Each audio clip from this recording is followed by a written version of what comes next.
Ever since 1998, I've been an enormous Pokemon fan. It's something my mom thought would be a phase for like 2, 3, 5 years. Well, it's been 18 years now, and here I am wearing a Pikachu Kigurumi. Anyways, Pokemon Sun and Moon are the most pre-ordered game of all time, and for a pretty good reason. It's Pokemon's 20th anniversary from when it first debuted in Japan, and we've had a whole lot of nostalgia things coming out this year, like Pokemon Go, that have gotten a lot of people back into the series. Thankfully, Pokemon Sun and Moon are actually pretty good, so here's my review. The first thing I want to mention about Pokemon Sun and Moon is that it's actually a very accessible game. Let me explain real quick. Pokemon has been played since the mid to late 90s, and all of those people who were kids back then are adults now. It can be pretty hard to strike a balance between the kids, who are the primary demographic for Pokemon, and still get those adults back into it. Pokemon Go did a really good job of getting people excited about Pokemon again, but can a true Pokemon game still hold their attention when they're busy playing things like Call of Duty or not playing video games at all?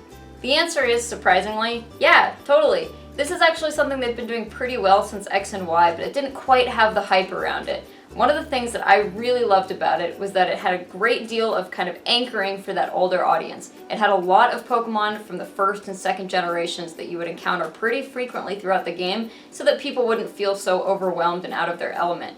I know a lot of people who have said things like, well, look, I haven't played since the first generation. There's like 800 Pokemon now, I'm gonna be super lost. And for some of the games, they wouldn't be wrong. I really didn't like Pokemon Black and White despite being a huge fan of the series and liking brand new Pokemon, because there was just absolutely no other Pokemon in it other than the 5th generation Pokemon. Some of them were really great. It's not that I didn't like the designs, and it's not like I didn't like the story. It's just really hard to enjoy a game when they give you absolutely no familiarity. Anyways, Pokemon Sun and Moon have done a really excellent job of this sort of anchoring, keeping the first and second generation Pokemon in there so that you feel like there's something that you have some attachment to. You don't feel totally lost in the world. On that accessibility note, they've also made a small but really significant change to the battle system. After you fought a Pokemon once, you'll be able to see which of your moves are super effective, not very effective, or just normal against it. This is really cool. I know a lot of people are saying it makes the game too easy, but I think it's actually making it a lot more accessible for kids and for the adults who maybe haven't played since the first generation.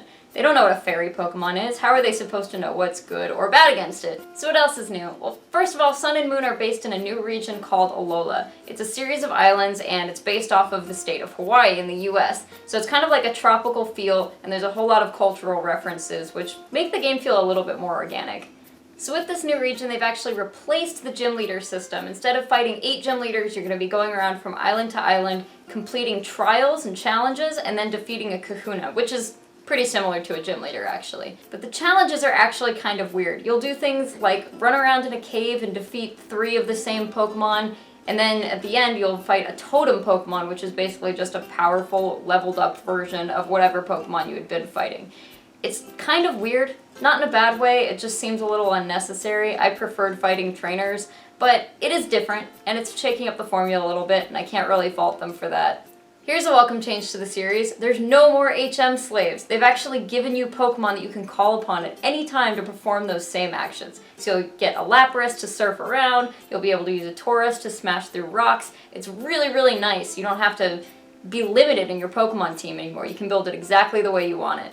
So new things that the Pokemon can do. First of all, wild Pokemon can now call for help. It's just a new little mechanic that allows them to turn the battle into a double battle, bringing in another Pokemon to battle against you at the same time. It's nothing super exciting, but it breaks up the monotony of walking around, grinding, and looking for Pokemon. The other new thing is the addition of Z-moves. Instead of badges, this is actually what you get when you complete the trials and challenges or defeat a kahuna. The Z-move stones are just going to allow your Pokemon to use a powerful move once per battle if they have an attack of the same type as the stone. It's definitely a unique new addition, and I haven't used it enough to really figure out how it's going to play into the metagame. I guess we'll see. Pokemon Sun and Moon also really do try to have an interesting story and characters. It's not amazing, but it's definitely a step up from the previous versions, and it's still very much so a baby RPG, but I can appreciate the effort. So let's talk about some of the new Pokemon in the game. I will preface this by saying that all generations have some pretty awful and pretty great Pokemon, so I'll try not to go too easy or too hard on them. I don't know if it's just because I'm getting older or if these are actually legitimately bad, but I feel like these are some of the worst named Pokemon ever. We've got Cutiefly, we've got Beware, we've got Comfy. These are just words, these aren't Pokemon names. But whatever, who cares about the names? How about the actual designs? There's some really, really great ones in this one. I feel like they nailed pretty much all of the bug Pokemon in this game. I also think Rowlet's evolution line is really amazing. He's an adorable little owl who turns into a sweet archer bird. Doesn't get much cooler than that. There's also some pretty cool ones like Rockruff and Mudsdale, and I even like most of the synthetic Pokemon, which is also a new thing in this game. However, there are also some pretty, questionable ones. We have Psychedelic Nightmare Dragfish, Surprised Sandcastle that Eats Children, Fat Cheerleader, SWAT Cats, an actual Hawaiian lei. But I can't hate too much. You gotta strike out somewhere. Not every Pokemon can be super frickin' cool. That being said, most of the Alolan Pokemon are actually pretty decent. It's been fun so far seeing them all in the wild and encountering new ones.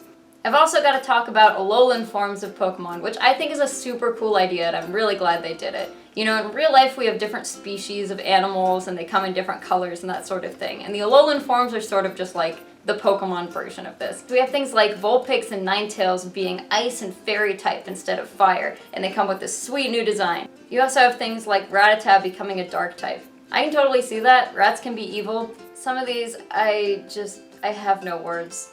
Why are we adding hair to everything? Why is this a thing? Stop adding hair!